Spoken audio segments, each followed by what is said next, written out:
A very good morning, 12th class. How are you, students? Students, I hope you are fine. And students, today, that is 16 September, I will continue your chapter balance of payment. And in balance of payment, we have discussed that meaning of balance of payment and components of balance of payment.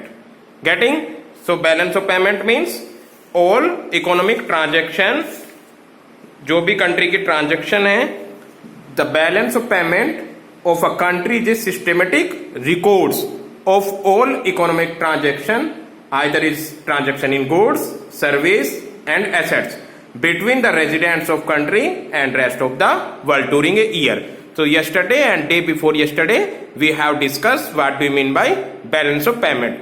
Students, we have also discussed that balance of payment have two sides, that is credit sides and debit side. For credit side plus sign and for debit side minus sign. Getting? Then after components of balance of payment, which is you can see in your whiteboard, there are two components of balance of payment, that is current account and capital account.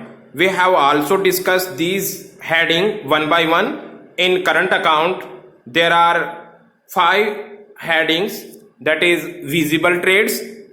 It means trades in goods and services between more than 2 countries, like export and import in different countries, which is known as visible trades. If we will do export, तो other country से क्या होगा बेटा, currency हमारी country में आएगी, it will be counted in credit side, and अगर हम इंपोर्ट करेंगे वो डेबिट साइड चला जाएगा. Invisible trades like service, banking, shipping, insurance etcetera. Factory income like rent, royalty etcetera. Non factory income, in non-factor income are those income which is like transportation, service, insurance, software, etc. Getting? And transfer payments, when we are talking about transfer payment, which is related to one-sided payment. So students, these things we have discussed, and today we will study about structure or credit items. You can see students, I have a structure of the credit items and capital accounts. Wait a second beta. Yes, you can say here is two side, that is credit side and debit side. For credit side we have used plus sign and debit side minus sign. Students, अगर हमारी country में other country से currency आएगी तो it means we will include in credit sides, और हमारी country से other country को करेंसी जाएगी तो it will include in debit sides. This is clear to every students. For example, good exported, suppose that 1000 की goods export हो रही है तो इट विल बी एक्सपोर्ट हो रही है, अदर कंट्री से करेंसी आएगा तो क्रेडिट साइड्स में हम काउंट करेंगे. On the other hand, if we are talking about good exported, imported, good import होगी तो अदर कंट्री से हम गुड्स लेंगे और करेंसी अदर कंट्री को जाएगा, तो हमारी कंट्री से क्या होगा, यहां पर डेबिट साइड्स, डेबिट साइड्स के लिए माइनस हो जाएगा. Getting? Same as service exported, service अगर हम एक्सपोर्ट करेंगे, सपोज दैट हम कोई पर्सन यहां से अमेरिका में जाके वर्क करता है तो वो सर्विस अपनी एक्सपोर्ट कर रहा है, इस सिचुएशन में वो अमेरिका की करेंसी हमारी कंट्री में ला रहा है तो यहां पर प्लस साइन यूज होगा. Getting?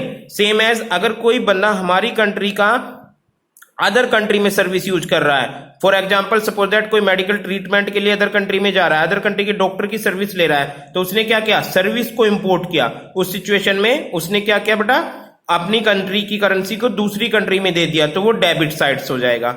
I hope this is clear. Same as investment income, अगर आप अपनी कंट्री में इनकम इन्वेस्ट करेंगे तो ये क्रेडिट साइड आएगा, अगर हमारी कंट्री के लोग दूसरी कंट्री में जाएंगे वो डेबिट साइड्स चला जाएगा.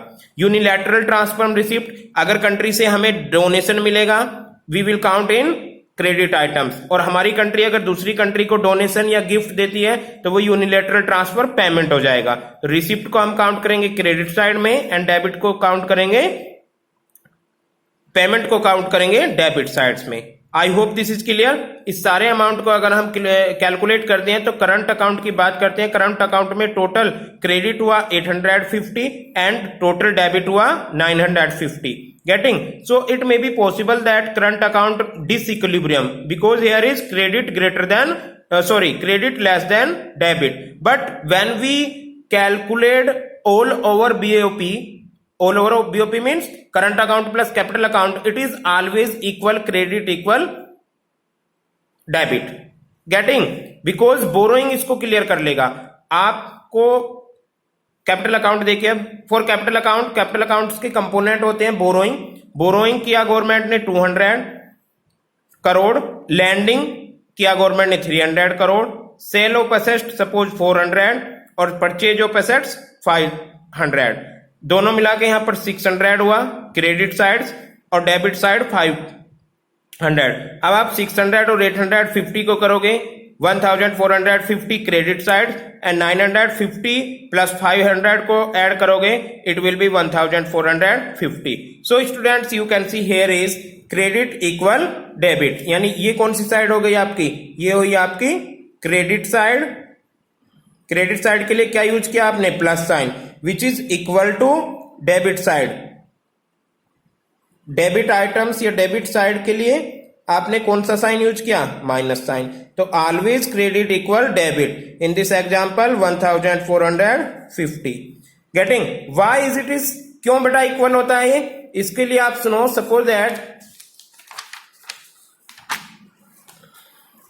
सपोज दैट आपका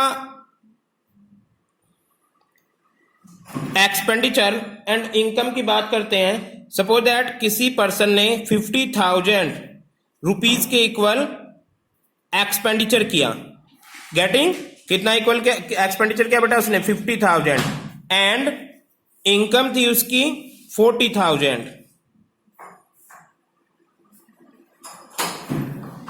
अब क्या क्या होगा उसने? 40,000, it is not equal, here is expenditure greater than income. In this situation he take loan. कितना लोन लिया होगा? Plus 10,000।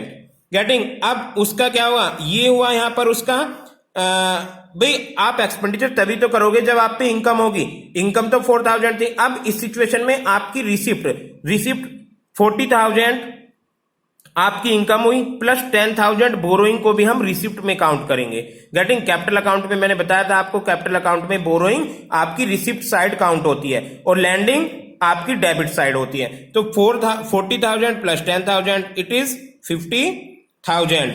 Gain x, this is income और वी कैन से रिसिप्ट और वी कैन से आप इसको डेबिट साइड बोल लो, ये क्रेडिट। और 50,000 यस ये क्रेडिट साइड हो गया और 50,000 ही हो गया यहां पर आपका एक्सपेंडिचर, ये हो गया माइनस साइन। तो इट इज ऑलवेज, यानी एक्सपेंडिचर इक्वल इनकम के ही तो होगा। बस आपकी क्या है? इनकम में आप बोरोइंग को भी ऐड कर लीजिए, यानी आप जितनी इनकम है प्लस बोरोइंग को भी ऐड कर लो, ऑटोमेटिकली आपका बीओपी ऑलवेज, याद रखना है BOP always, balance of payment क्या रहेगा बेटा? ऑलवेज इक्वल और यू कैन से balance. I hope understand. Balance of payment always क्या रहेगा बेटा? Equal. Credit sides always equal रहेगी किसके? डेबिट साइड्स के। गेटिंग? यू कैन से here in this book BOP accounting is done on double entry system of accounting wherein each transaction has two effects and is recorded both on debit and credit sides. Double entry system क्या है? One entry is debit sides and another entry is credit sides. Therefore, in accounting sense, sum of all debit is always equal to sum of all debits. That is BOP is always balance. BOP क्या रहेगा बेटा? Always balance. But in economic sense, BOP may be balance, surplus और deficit. हो सकता है, but always क्या होता है? क्योंकि आप बोरोइंग को उसमें इंक्लूड कर लेते हो और बोरोइंग इंक्लूड होते ही आपकी इनकम या आपकी receipt is equal to payment हो जाता है। I hope this is clear to every students. Now one और next topic that is yes, balance of trade.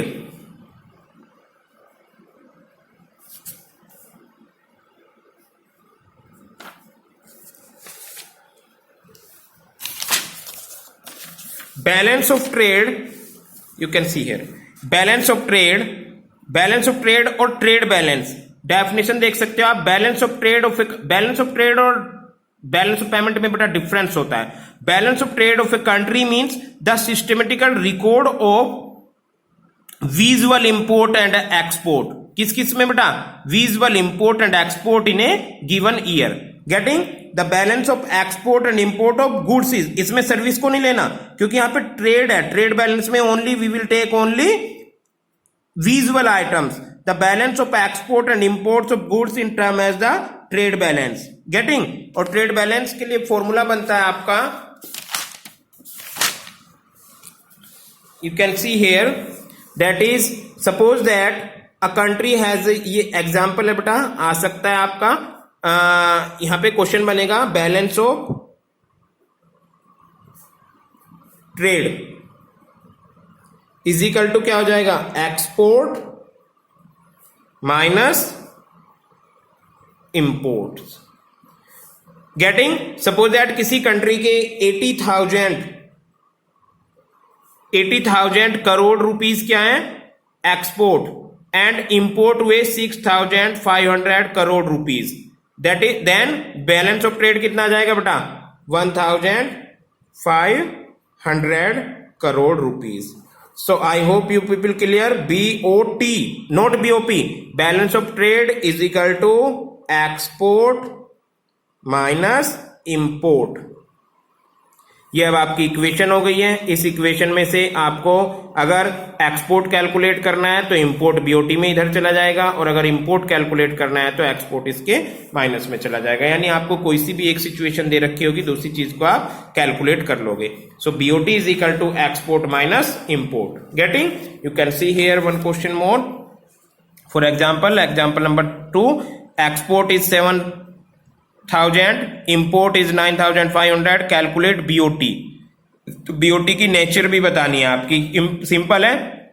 BOT balance of trade is equal to export minus import. Export कितना है बेटा यहां पर? 7,000 crore, and import कितना है? 9,500 करोड़। तो it will be, आपका आंसर किस में आएगा? माइनस 2,500 करोड़। इंपोर्ट आपके माइनस में जा रहे हैं, तो वी कैन से here balance of trade show a deficit of rupees 2,500 crore. यानी आपका बीओटी माइनस में जा रहा है, और इस माइनस को कहां से पूरा करेगी गवर्नमेंट? बोरोइंग करके। अब जब ये बोरोइंग हो जाएगी तो बीओपी ऑलवेज इक्वल होगा, बीओटी में भी greater than or more than. You can see here also beta, yes, balance of trade balance is equal to visual export minus visual import. Getting, and if favourable surplus कब होता है? जब भी आपके export greater than import होता है तो वो फेवरेबल होगा, उसको आप सरप्लस बैलेंस ऑफ ट्रेड बोल सकते हैं। And if we are talking about unfavourable of deficit balance of trade, is equal to imports greater than export. जब आपके इंपोर्ट ग्रेटर देन एक्सपोर्ट हो जाएंगे तो वो आपके लिए अनफेवरेबल होगा। तो कंट्री के लिए तभी बेनिफिट होता है, तभी फेवरेबल होता है जब आपका सरप्लस बीओटी चल रहा हो। और सरप्लस बीओटी कब होता है? जब एक्सपोर्ट ग्रेटर देन होंगे। और एक्सपोर्ट ग्रेटर देन से क्या होता है बेटा? अदर कंट्री की करेंसी हमारी कंट्रीज में आती है, यानी हमारे क्रेडिट साइड इंक्रीज होते हैं as compare to debit side.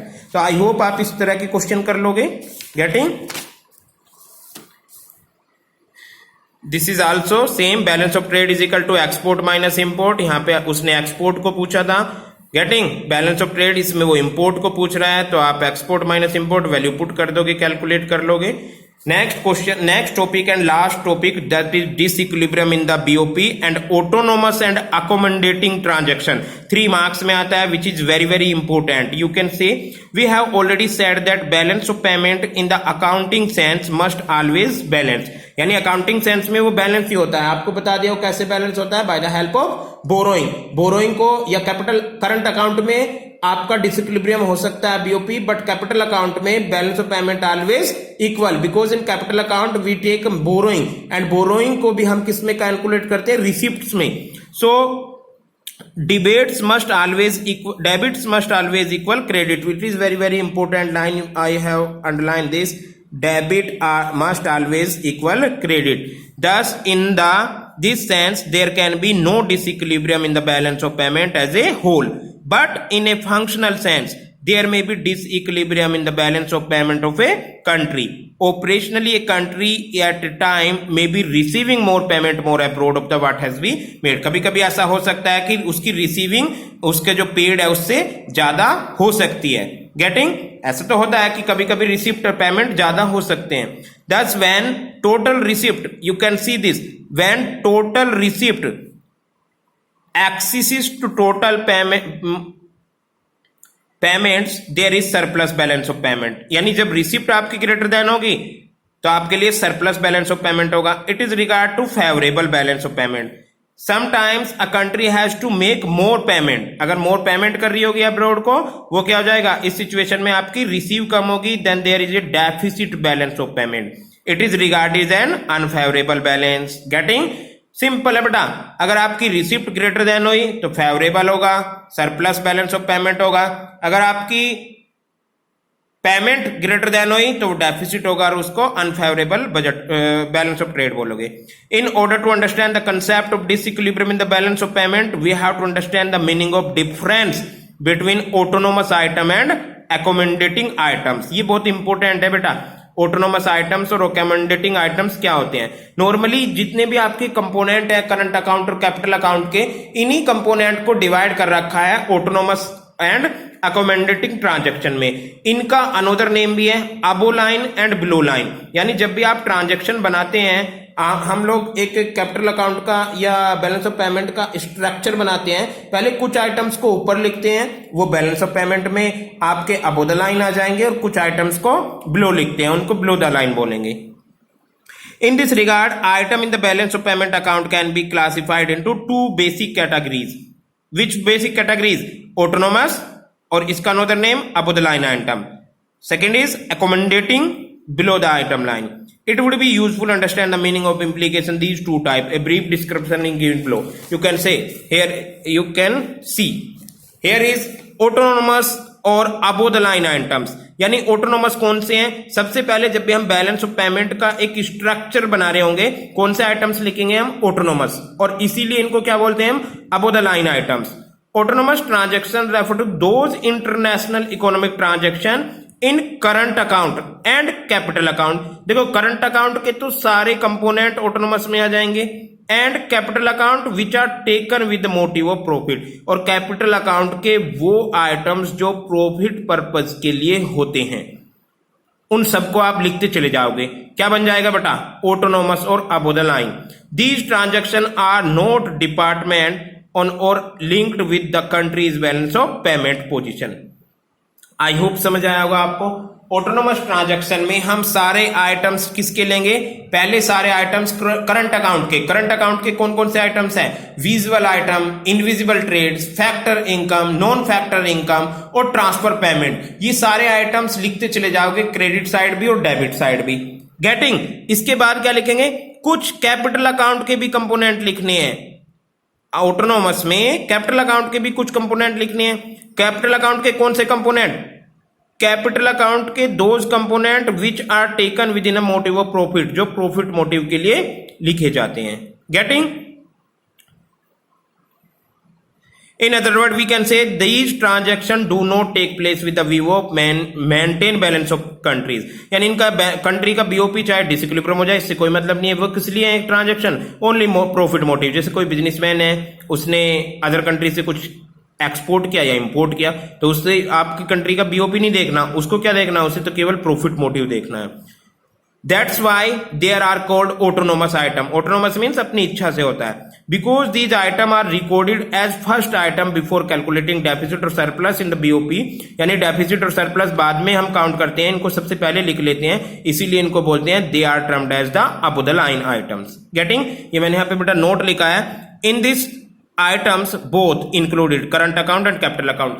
Students ये भी गलती कर देते हैं कि ऑटोनोमस आइटम में केवल करंट अकाउंट आते हैं और अकोमोडेटिंग में कैपिटल अकाउंट. ऐसा नहीं है बेटा. ऑटोनोमस आइटम में करंट अकाउंट के सारे कंपोनेंट आएंगे और कैपिटल अकाउंट के वो कंपोनेंट जो प्रॉफिट मोटिव के लिए होते हैं. द मेन ऑटोनोमस आइटम्स कौन कौन से हो जाएंगे यहां पर?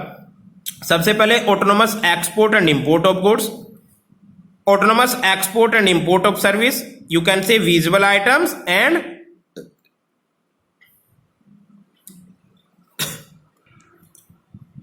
So the main autonomous items are, as for first is autonomous export and import of goods, autonomous export and import of services. This is visible items, this is invisible items. Next one, autonomous unilateral transaction.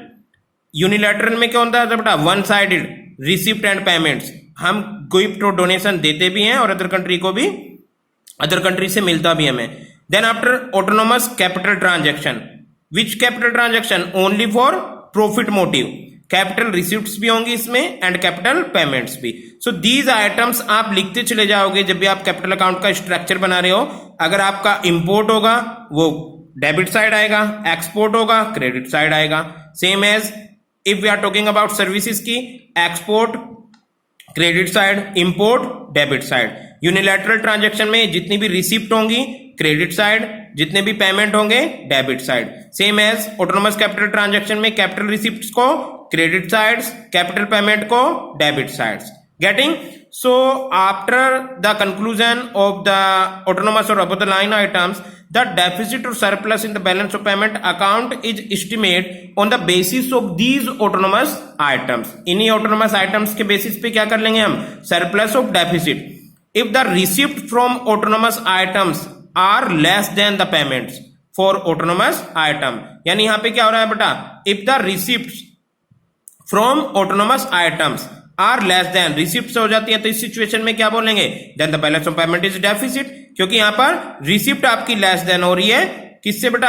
आपकी payment से. तो it is known as deficit balance of payment. It implies the rest of the world has some net claim against the domestic country, यानी other country के लोग हम पे claim कर सकते हैं कि अब हमें, क्योंकि उन लोगों ने हमें पेमेंट ज्यादा किया है, सॉरी हम लोगों ने उनको पेमेंट ज्यादा किया है, तो क्लेम करेंगे और हमारी कंट्री की करेंसी अदर कंट्री में ज्यादा चली जाएगी, यानी हमारे क्रेडिट कम होंगे, डेबिट ज्यादा होंगे. On the other hand, if the receipt from autonomous items are greater than the payment for autonomous item, then the balance of payment is in surplus. It implies that the domestic country has some claim against the rest of the world to sum up, यानी अगर surplus balance of payment हो रहा होगा autonomous तो हमें other country की currency मिलेगी, और अगर डेफिसिट हो रहा होगा तो हमारी कंट्री की करेंसी अदर कंट्री में चली जाएगी. यहां पर उसने फॉर्मूले के टाइप में दे रखा है, ऑटोनोमस रिसिप्ट लेस देन हो जाती है ऑटोनोमस पेमेंट से, this is deficit in BOP, and autonomous receipt आपकी, ये तो दोनों ही इसने गलत लगा रखा है, ऑटोनोमस रिसिप्ट यहां पे मोर देन आएगा. Autonomous receipt more than autonomous payment होगा तो it is known as surplus, क्योंकि अगर रिसिप्ट मोर देन रहेंगी तभी सरप्लस बीओपी बनेगा. दस सरप्लस और deficit in regard to autonomous items is called disequilibrium in the balance of payment account. Getting? अब इस डिसइक्विलिब्रियम को कौन इक्वल करता है? इसको करता है below the items. Because of the adjustment to meet the deficit of balance of payment, there is decrease in country reserve, यानी कंट्री के रिजर्व डिक्रीज हो जाएंगे उसको बैलेंस करने के लिए.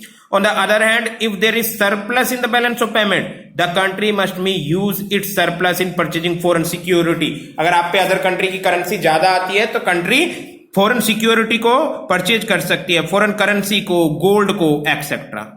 आई होप ये समझ आ गया बेटा आपको. ऑटोनोमस और अबव द लाइन आइटम्स में क्या लेते हैं हम? करंट अकाउंट के सारे कंपोनेंट और कैपिटल अकाउंट के वो कंपोनेंट जो प्रॉफिट मोटिव के लिए किए जाते हैं. गेटिंग? इसीलिए इसका नेम ऑटोनोमस है, ये इच्छा से किए जाते हैं और इसमें सारे आइटम्स अबव द लाइन आते हैं. This is clear students. Now accommodating और बिलो द लाइन आइटम. पहले तो स्टूडेंट्स अकोमोडेटिंग आइटम्स में करंट अकाउंट का कोई कंपोनेंट नहीं होता, कैपिटल अकाउंट के भी केवल कम कंपोनेंट होते हैं, क्योंकि जितने प्रॉफिट मोटिव के लिए हो चुके हैं वो सारे कंपोनेंट आपके ऑटोनोमस में काउंट हो चुके हैं. Accommodated transaction refer to those transactions which are taken up by the government in order to keep the balance of payment balance. यानी accommodating items वो होते हैं जो प्रॉफिट पर्पस के लिए ना होकर गवर्नमेंट बीओपी को बैलेंस करने के लिए लेती है, जैसे लोन हुआ. Whenever a country face a disequilibrium in the balance of payment, the government or monetary authority have to taken up monetary transfer for its settlement. Here it is pursued that the monetary authority of a country has to taken up ultimate responsibility for correcting disequilibrium, चाहे वो deficit हो surplus हो BOP में। Therefore you can से here definition, all the items related to the monetary transaction और official reserve transaction correcting balance of payment disequilibrium are accommodating items. Since accommodating items are recorded at the last item, which is this is very important. पहले आप कौन से items को लिखेंगे? Autonomous items को, इसीलिए उनको क्या बोला? Above the line. अब जितना भी डिसइक्विलिब्रियम है उसको इक्विलिब्रियम करने के लिए जो भी गवर्नमेंट बोरोइंग करेगी वो कहां पे लिखा जाएगा बेटा? वो नीचे लिखे जाएंगे, और नीचे लिखे जा रहे हैं तो उनको क्या बोलेंगे हम? Since accommodating items are recorded as the last items after calculating deficit surplus in the BOP account, hence they are termed as below the line items. क्या बोलेंगे इनको? Below the line items. When there is a deficit in the balance of payment, the country meet its deficit through foreign source. अब जो घाटा आता है उसको कहां से कंट्री पूरा कर सकती है? Use of foreign exchange reserve, जो भी आपके पहले रिजर्व रखे हुए हैं उनको यूज कर सकती है। Borrowing from the IMF, international monetary fund से गवर्नमेंट बोरोइंग कर सकती है। Borrowing from foreign monetary authorities, other country से भी गवर्नमेंट बोरोइंग कर सकती है। Hence they can be term as main accommodating items. This is a very important accommodating item. और बेटा ऐसा करती क्यों है गवर्नमेंट? क्योंकि गवर्नमेंट डेफिसिट को इक्वल करती है, ताकि गवर्नमेंट में आपकी कंट्री का जो बैलेंस ऑफ पेमेंट है वो डेबिट इक्वल क्रेडिट हो जाए। I hope this is clear to students. So this chapter is finish here, ये यहां पर खत्म हो जाता है आपका। एंड जूम क्लासेस में मैं बेटा इसको और एक्सप्लेन कर दूंगा। ये चैप्टर आपका फिनिश है और आई होप आप लोग इसको अच्छे से समझ गए होंगे। And this is sufficient for today, and tomorrow is also your recorded video, and day after tomorrow we will start in Zoom class.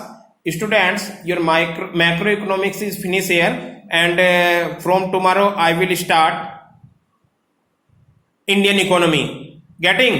And students, foreign exchange के आपको नोट्स मिले हैं, बैलेंस ऑफ पेमेंट के मैं बना के बहुत जल्दी सेंड करूंगा। और आपका एक चैप्टर बचता है जो आपका determination of income and employment का, मैं उसकी नोट्स भी आप लोगों को बहुत जल्दी सेंड करूंगा। Getting? So I hope this is clear to every students. Balance of payment वाले चैप्टर में हम लोगों ने 2 और 3 थिंग्स पढ़ी हैं। एक ही बार और मैं आप लोगों को बता रहा हूं। Meaning of balance of payment पढ़ा आपने। देन आफ्टर ये स्ट्रक्चर तब समझ आता है, structure of BOP when we discuss current account and capital account. इसके सारे कंपोनेंट इजीली हम कर लेते हैं जब कैलकुलेट करंट अकाउंट के। ये यहाँ पे आइटम्स दे रखे हैं, क्या क्या इसमें इंक्लूड होता है। इन्हीं आइटम्स को करंट अकाउंट और कैपिटल अकाउंट्स में डिवाइड कर लेते हैं। विजुअल आइटम्स हैं, इनविजिबल आइटम्स हैं, इन्वेस्टमेंट आइटम्स हैं एंड यूनिलैटरल ट्रांसफर। ये सारे आइटम्स तो आपके 4 पॉइंट तक करंट अकाउंट में है और ये सारा कैपिटल ट्रांजेक्शन में चला जाता है। तो यहाँ पे आपने पढ़े थे कंपोनेंट ऑफ करंट अकाउंट, इसके invisible items, visible items, factor income, net factor income, transfer payment. और देन आफ्टर कैपिटल अकाउंट की 3 कंपोनेंट पढ़े थे आपने, that is very important, foreign direct investment, FDI, portfolio investment and loan, which is very important. Getting? इसके बाद आप लोगों ने आज पढ़ा है BOT, that is balance of trade. Balance of trade is a difference between export and import. Balance of trade is different concept from balance of payment. Balance of trade में हम केवल विजुअल आइटम लेते हैं और balance of payment में all economic transaction between 2 और more than 2 countries. इसके बाद बेटा आप लोगों ने लास्ट टॉपिक पढ़ा disequilibrium in the balance of payment and autonomous and accommodating transaction.